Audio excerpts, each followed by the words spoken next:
Hello guys, ayan yung ating hapunan. Gulay-gulay lang tayo, gisa-gisa. May broccoli tayo, cauliflower, may young corn.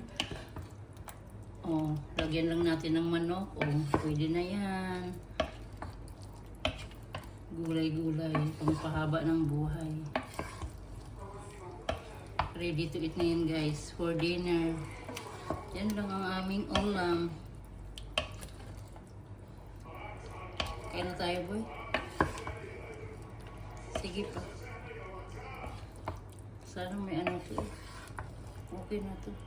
Half cook lang yung gulay para hindi malabog.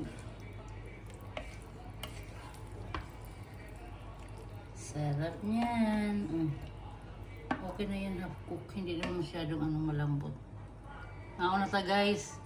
Kain man natin guys kung anong lasa. Eee!